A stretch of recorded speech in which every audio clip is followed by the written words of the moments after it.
Good evening, Danvers. This is Mark Zubrick with the Topics of the Town. Welcome back to our little show. We just want to address a couple of issues today. This is going to be an interim program. We'll have our standard 2-week program next Thursday. The contents of this segment is basically to identify that our elections are on the way, and this is October 14th. We're halfway through the month, and we're less than 4 weeks away from elections. So, to address the election issues, I have been trying to identify the candidates, both Democrat and Republican, and for the positions that are primarily related to the town of Danvers, which is the state rep position, Sally Kearns, and she is on the ballot but unopposed, but I understand that Mr. Michael Bean is going to be a heavy sign-in or write-in candidate. The state senate, Joan Lovely is on the ballot, and she is campaigning against Damien Anketel, who is a former officer from the county system, sheriff system, and he is running on a law and order type campaign. Now, you've seen him in the past. I've had him on the show, and Joan Lovely decided not to come on the show because I guess all of the Democrat candidates have decided not to debate or even have a conversation on a live program.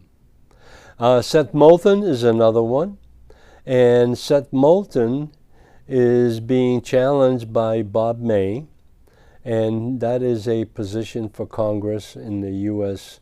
House of Representatives. Now, Bob May has been very active in our area, because his territory includes Danvers, Middleton, Peabody, and a lot of the communities. I believe there's many communities. And we have a clip that I did, and this was done last week, and it was in front of Seth Moulton's office because I have not had a reply on my request to put him on, Seth Moulton onto the show in a live conversation with Bob May, so we can at least ascertain what are their positions and who are they. So what we have on our program today is an interview that I did, I think it was on Tuesday, at the location in Salem, right across the street from Seth Moulton's office, and you'll see the communications that we've had, and I'd like to close that out with a brief but very interesting conversation that Bob and I had, and at the stairs of the old town hall in Salem. So if we can put the clip on, I would appreciate it, and we'll talk about that as soon as the time comes. Here we are at Seth Moulton's office. As you see, his sign is on Front Street here in the old section of Salem. And what we're going to do is we're going to see what Bob May has to say in regards to the campaign that's going on and how is that going to improve things for the residents of the North Shore? Bob? I'm Bob May. I'm the Republican candidate for Congress up here in the 6th Congressional District, and that's the North Shore and Merrimack Valley. I'm going to bring accountability and transparency back to Washington, D.C. with an America First agenda when I become your first representative in Congress in more than 25 years. It's been a long road. The end is near. Election day is almost a month away, a little more than a month away now. I would really appreciate it if you go online, visit the website, may4congress.com. It's May, the number 4, congress.com. Please consider signing up, helping out, making a small donation if you can, and joining me in this last 4 weeks as we take back the House from the Democrats in November. Thanks for watching. Thank you, Bob. And just remember, Election Day is November 8th. And go and vote.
Today we are at Old Salem Town Hall, and across the street from Seth Moulton's office. And we are interviewing Mr. Bob May, who is running for his position.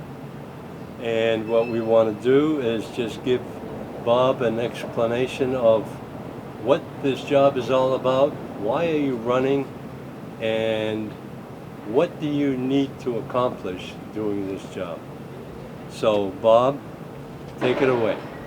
Thanks, Mark. Thanks for having me on your show today. I am Bob May. I'm the Republican candidate for Congress from the 6th Congressional District in Massachusetts. That's essentially the North Shore and the Merrimack Valley. This is my second campaign. I ran for a state representative out of the 13th Essex District in 2020. I decided to get into politics 2 years ago. That was my first race because I realized that my friends, neighbors, and family weren't really represented on the North Shore from a conservative standpoint. So I stepped up, ran for state representative, wasn't successful. I was unfortunately redistricted out of the 13th Essex, and so I was approached by the Republican Party to consider standing for the congressional seat, which I looked into, did some due diligence, and decided that from the state and local level we weren't represented, but we weren't being represented in Congress or at the federal level either. Most people don't even realize that of the 2 senators and 9 congressional representatives from Massachusetts, not a single one is a conservative Republican. They're all Democrats. So I said yes, and we were off and running. Actually, at the beginning of December, I've been campaigning for this seat since then. All right, Bob, what do you intend to change what's going on right now in Congress? Because this is a all-encompassing job for the nation, not just for Danvers or the communities in the North Shore. Absolutely, Mark. Well, the first thing I'm going to bring, hopefully, is a little bit of common sense back to Washington, D.C. We've got so many debilitating problems that are crushing businesses and families and just our American way of life. 40-year high inflation, record high gas prices, an opioid fentanyl epidemic that killed 107,000 Americans last year. We're indoctrinating and sexualizing little school children in our schools. So all those things, to me, mean that we need to take a completely different approach. And I grew up in Massachusetts. I realize that this is a very blue state. And I think it's time that we start to be more well represented, both at the state level on Beacon Hill and in the federal level in Washington, D.C. Good. Here we have the old town hall in the city of Salem, and it is deserted today because they had the Halloween parade last night. And if we pan to the right, we have the new section of Salem, which has been built to correspond architecturally with the old. So this is the new versus the old, and they seem to be matching together. All right. Well, Bob, we're under the new section of the construction that's happened here in Peabody and Salem. Sorry. See, we're going into the different communities, and your communities that you represent as a one of the 435 representatives that are going to Congress, to Washington, D.C. How do you rate the representation that's been happening right now? It hasn't represented my political philosophy, that being a very staunch conservative. As a matter of fact, there was a study released this week, as a matter of fact, that revealed that Seth Moulton has voted in accordance with the Biden administration policy 97.9% of the time. It's essentially a rubber stamp for every progressive liberal piece of legislation that comes on his desk. Myself, from day one, I have run a true grassroots campaign. There is no Republican machine behind me. I am not beholden to any special interest, big donors, or PACs.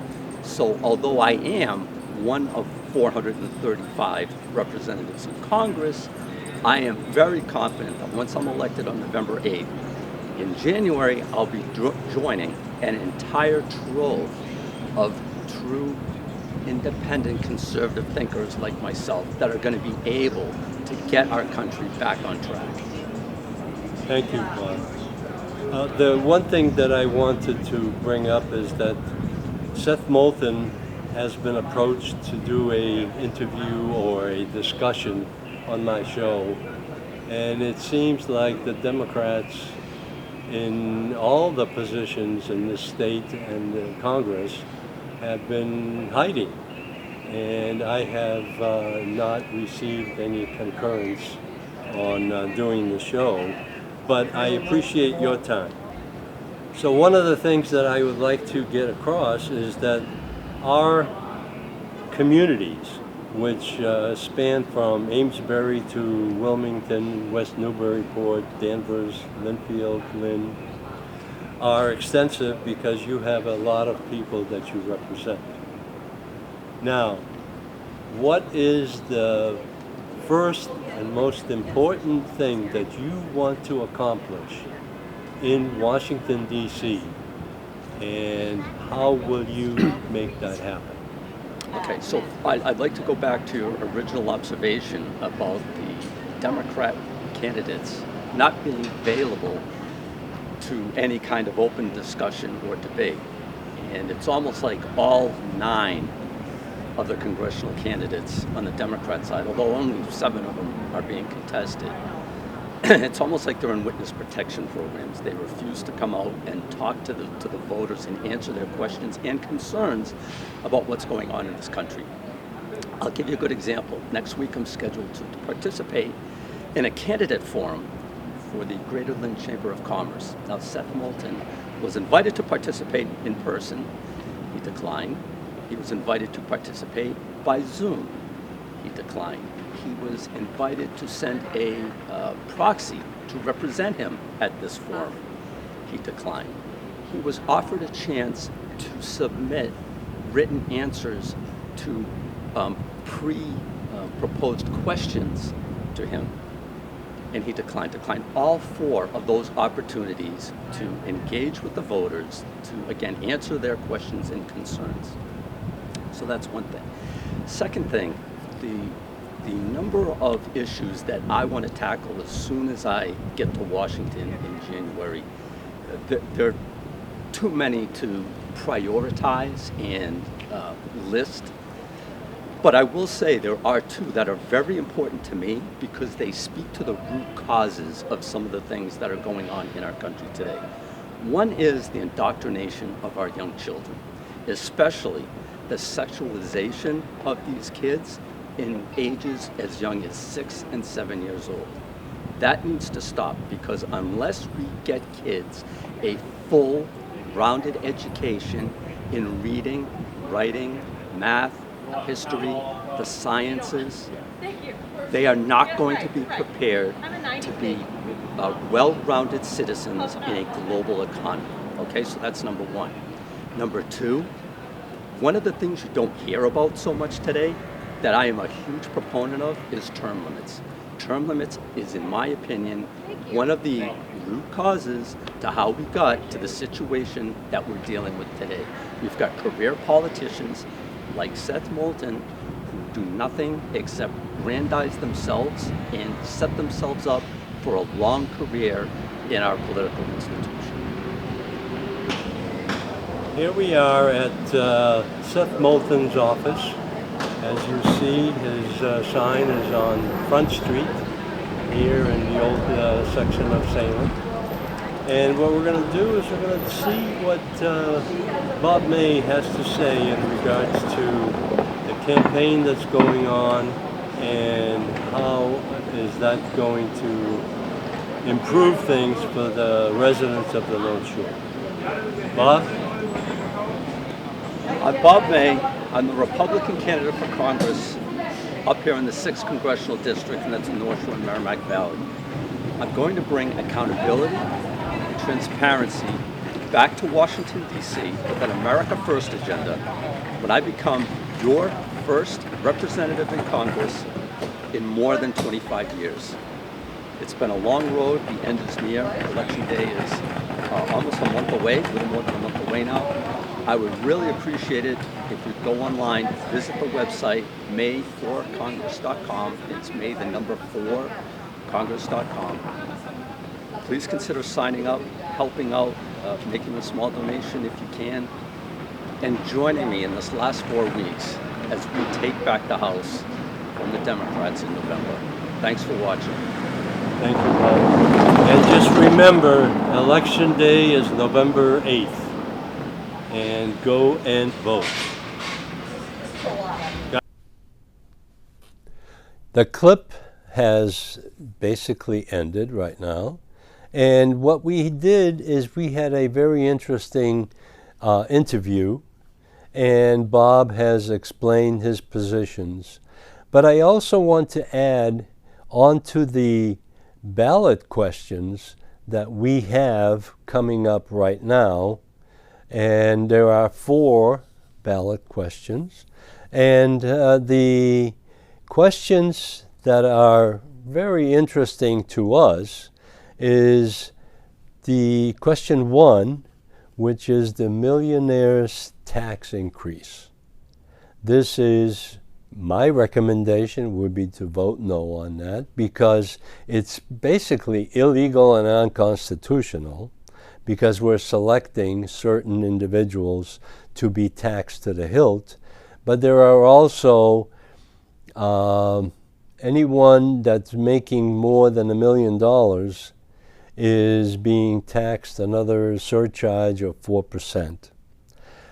The hidden issues under the carpet are that this will include capital gains and other types of earnings. So my recommendation, and to your consumption, is to vote no. The second one, the question number 2, is the dental spending question, and it is this question enacts a medical loss ratio of 83% for dental insurance plans beginning on January 1, 2024. What gives the legislature the right to dictate how much of the dental insurance money that is being paid by private individuals and that they have to spend 83% of the income to dental companies on direct dental services? The issue that I have is, what is the government telling our private citizens who are in business to provide a service? If I don't want to go to this particular dentist because they make too much profit, I won't go to them. But I will go to them if they are legitimate and they are the best in the industry. So, government, stay out of our business of private industry. The question on that should be, the answer is no. The third one is very interesting because we, as the town of Danvers, have been requesting an awful lot of liquor licenses for consumption in our downtown area. And what's happening is that we have been authorized to give, I believe, to get at least 10 to 12 liquor licenses for establishments, and some of them are sitting on the town manager's desk because nobody wants them. So why is the question on the ballot changes the number of licenses per establishment granted incrementally from no more than 12 in 2023 to more than 18 by 2031, and prohibits in-store automated and self-checkout sales of alcohol. We already have requested, in the town of Danvers, requested additional licenses. They have been granted by the Alcohol Commission. And why is this being offered to everyone? If they want to, they can petition the legislature just like we have. So the answer on this one is no.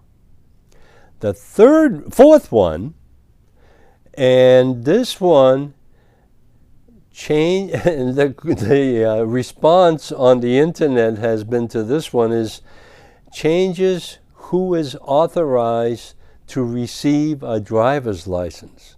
That's a bunch of baloney.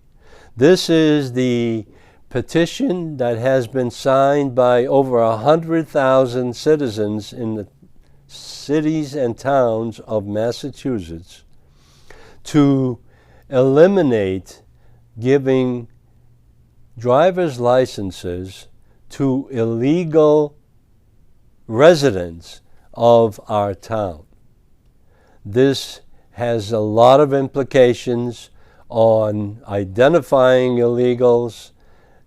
The police chiefs have been very instrumental in supporting this article because they think they can follow the insurance and licenses of illegals who they cannot do at this time. But the bigger problem is that when illegal residents obtain a driver's license, they are automatically enrolled as a registered voter in the town and the address that they reside. Illegal residents should not have the right to vote just because they get a license from the state of Massachusetts. This bill has been debated for the last year and a half, and the governor rejected it, sent it back to the legislature, and they still passed it, overriding his veto. So, the license for illegals, the answer is, and I don't know how the question is really phrased, but I will report on that next show, but the license should not be authorized for illegal residents, or at least the registration to vote should be eliminated. So, that concludes our elections agenda items, and what I want to do is introduce a new segment. The new segment is a replay of the Beverly Airport commissioners' meetings. We had one a month ago that was being televised on cable, and there was an outpouring of residents of complaints about the noise and the operation of the Beverly Airport. The residents have had enough. 170 acres out of the existing 400 some acres in the area of the Beverly Airport is inside the boundary of the Danvers town limits. So 170 acres out of 400 some acres is being contested because the flights over the residential areas that are adjacent to the airport are so frequent, and their touch and goes have been going on for years. This is not a new issue.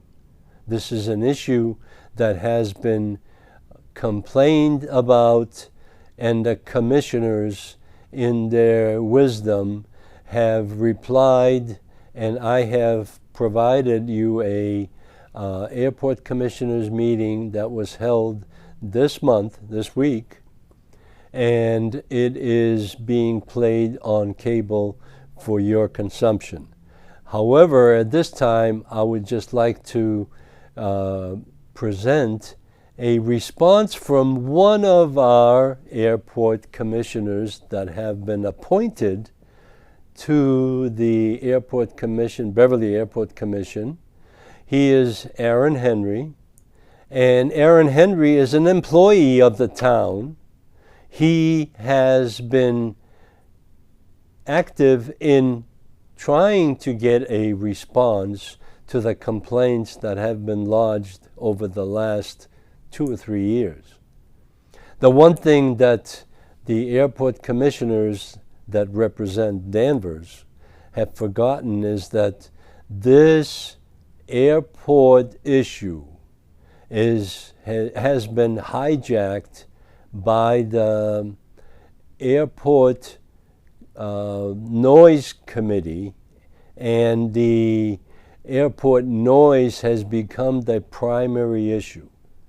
Well, the airport commissioners need to realize that the airport noise is only part of the problem. The major issues are the expansion that is being planned in the master plan that has been prepared, the noise issue is a significant issue as a result of the expansion because the runways are being planned to be extended into Wenham and Danvers. And the problem is that nobody wants to address that issue.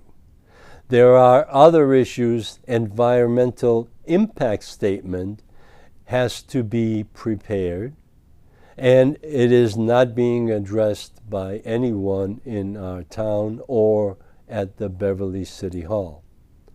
There are water contamination issues that will become part of the environmental impact statement.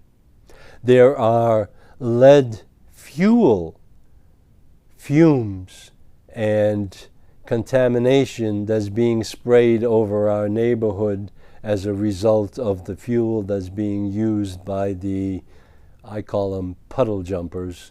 These are the single engine fueled airplanes that are used for recreation. But the jets have also been contaminating our airspace.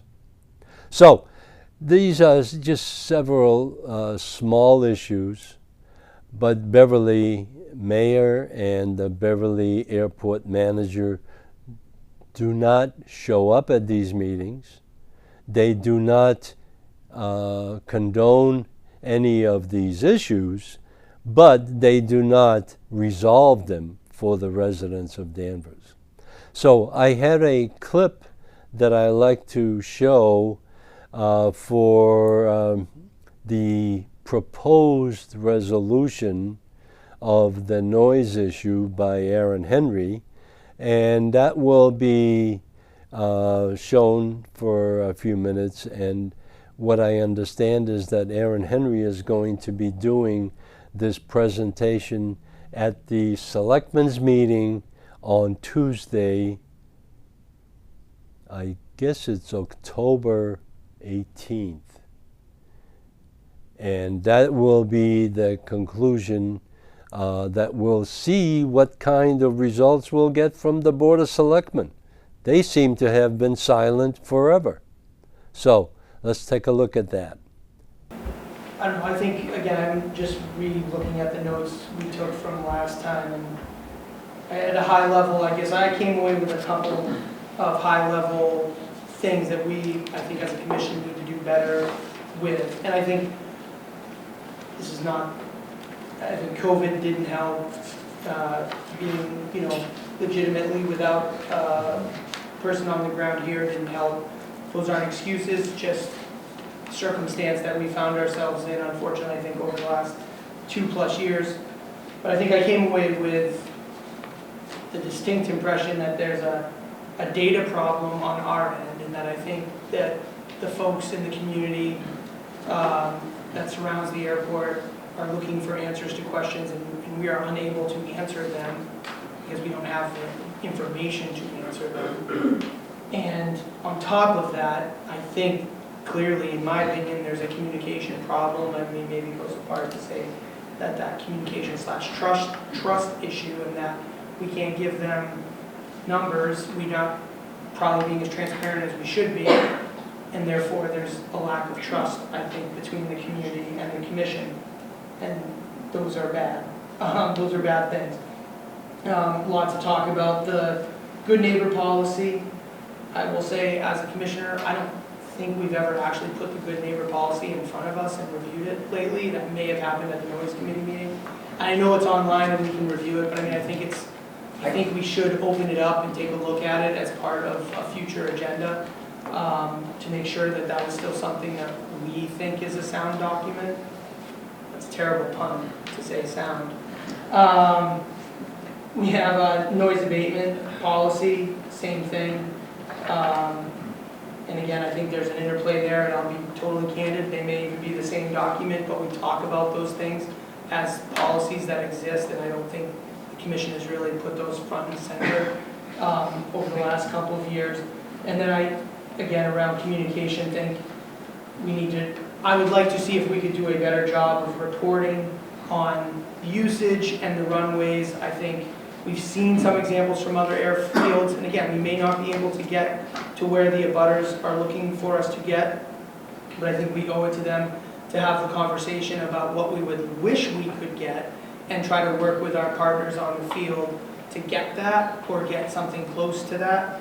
And then, so again, I don't want to take up too much time, but I think one thing I would like to see, and Mr. Betancourt threw something that looks kind of like it on the table tonight, but I don't know if there is an official, an official thing. Like, what is the touch and go loop pattern? Like, we've heard they've tightened the loop over the years. We've heard, does the tower have a policy about when it's 1634 and you're doing a touch and go, this is what we expect you to run for a pattern? When it's the other one, the 916 or whatever, same thing, like this is what we expect you to run. As a commissioner, I don't think I've ever been presented with that or seen that. And again, maybe it's fine as is and we just need to reinforce things. Maybe we want to look at that and change it, I don't know, but I just think maybe it's time to at least take a look at those things in a more formal light. And these meetings are tough. You guys want to jump down our throats. We don't get a chance to talk offline, so we're always surprising each other with this stuff. And it's so we lose a month because I'm going to put these ideas on the table tonight, and we're going to need to mull it over. So, I don't know how far we get on this at this meeting on some of the things I'm about to ask for, because these guys have never seen it, heard it before, and half of the ideas could be crazy, but that's just how the public process works. So anyway, so with that, I did have a few thoughts of specific things I think I would ask the commission to consider. I think some of these can be implemented quickly. Some of them are more long-term or mid-term things. But again, these are all generated out of, and I typed them up so that I can share them with the commission afterwards, which might be a more productive way to digest them. So I'll just fly over them at a high level, again with the puns. Not good. We understand. Not good. Just roll with it. I would like us to require the manager's report to have a specific, airport noise summary, and that should include, but is not limited to, total number of noise complaints, which I think we got this month, and I think we have gotten that sporadically over time, but we don't always get that. I think that's very helpful to us to have an understanding of the volume of complaints that we receive over the course of a month, and then kind of where they came from, and then again, the summary of what was the configuration for the month.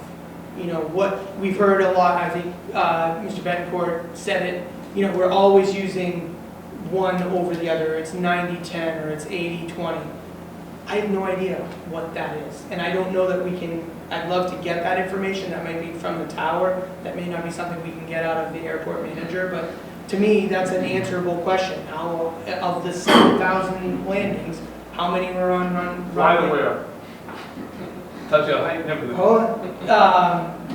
I'd also like to consider requiring the airport manager to better display the noise report form on our homepage. I think it's there. I have tried to point people to it. It feels kind of buried, and you don't really get anything when you fill it out. It just goes into a dark space. You might get an auto-generated, we've received your thing, but it's not very customer friendly. You don't know if a human being has seen it on the other end and what happens to it after that. And again, I think that speaks to a little bit to the communication and trying to build a little bit of personality. And again, I understand, there are some numbers here that, we're just not going to be able to probably have a productive conversation with one or two of these people. But I think there's many that probably just want a reasonable response to a reasonable request might eliminate some of the problems. Hold on, sir. The commission, I think, should consider requiring the airport manager to provide anybody with a badge a copy of our noise abatement program and receive an acknowledgement in return. You know, we need to know that they've seen it. We hear that the community, the pilot community, gets it and is doing it. We've heard from the owners of Beverly Flight Center that they're trying to do their best to enforce our good neighbor policy. But I think we can go another, and we're doing that in another aspect of our regulations that we've amended regarding other issues where we're requiring acknowledgement of our leaseholders that they understand our rules, regulations, and expectations. I think we should do something similar with the good neighbor policy and the noise abatement program. I think, again, this one's a reach, but I think this is something we should consider over the, medium to long term. Requiring the airport manager, and maybe it's a delegate of or a liaison from the commission, to conduct maybe a quarterly noise meeting with the neighbors. I don't think it does us any good to just kind of have this. Frankly, I'll be cynical. Did we only have the noise committee even crop up because we were in the middle of the master plan and we kind of had to do something to quell the noise, pardon the pun, from the community? So we did the noise group, we ran it for 18 months and then we shut it down, and now we're on to business as usual. I think we need to do something to have that be a sustainable part of our operations. That noise is a priority for us, and we need to make sure that there's a conduit for the community to find us. And I think something like a quarterly meeting would go a long way to taking the temperature down in these meetings and keeping this issue on our radar screen a bit more than it has been. This one's really crazy, but something to consider. Additional staff at the commission to someone to focus and help us with these issues and community relations and noise abatement and how we can do a better job of working with the community on that. I understand that's a big time budget issue. Just something to consider, that we don't have a lot of staff, which means our capacity to respond to the public is limited, and maybe it's time we consider something to change that status quo. Again, just want to reiterate, I'd really like to see more information. I think the commission should be looking for that information on runway usage and touch and goes. Again, it would be great to see the usage splits between the runways and kind of identify those routes. Again, I asked kind of, is there a map of that? How do we know, like, if the prevailing wind is from the east, what runway is being used? And do we have a policy position that when it's blowing out of this direction, we expect the tower to be putting traffic on that runway? When it's coming the other way, we expect it to be on that. Again, I'm a little bit over my skis on all of this. I'm not an aviation guy, but I mean, these don't seem to be unreasonable requests. Again, I understand completely that we may not be able to get there with our partners, but I think we owe the neighbors something to at least try to do a better job of communication and data collection. And then finally, this one is an easy one, I hope. I'd love to see the commission, I don't think this is a difficult one, that we would fully support the effort to switch to unleaded gasoline. I will say candidly, I never even knew, I've been on the commission for 4 years, I never knew we were flying leaded gas. That was news to me. No problem, I'm glad to hear what I heard that night about the FAA itself seems to be on board with that switch. So I don't think that's a huge policy leap, but clearly that seems to be something that In conclusion of these two segments that I have just presented to you, I am very happy to see that Bob May has been very active in our communities, and he has volunteered his person to run for the office of congressman from this district. Also, I hope that Aaron Henry takes the bull by the horns and addresses and answers some of the questions that have been raised, because the airport commissioners are clueless of what is really going on with the airport operations and the airport issues that have been identified. They need to understand it better. What I understand is that the master plan at this time has been moved forward to a review process by the FAA and the Mass Aeronautics Commission, and it is under review. But to date, we, as the commentators and comment providers, have not even been notified of which comments have been incorporated or whether any of them have been read. All they're doing is passing on the master plan, and all they're interested in is the increase of the volume of flights and the size of the planes so they can make more money.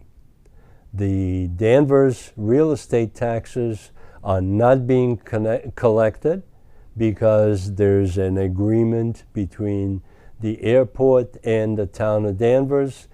And you know what? There's over $1 million worth of tax revenue that can be collected from the $42 million worth of property that's on the 170 acres of the airport. Well, thank you very much for listening, and I will be back on October 20th with a regular segment of the show. Thanks for listening, and I hope you have a great day. Today is kind of rainy, but we'll get better. Good night, Danvers. Thank you for listening, and we'll see you on October 20th. Thank you.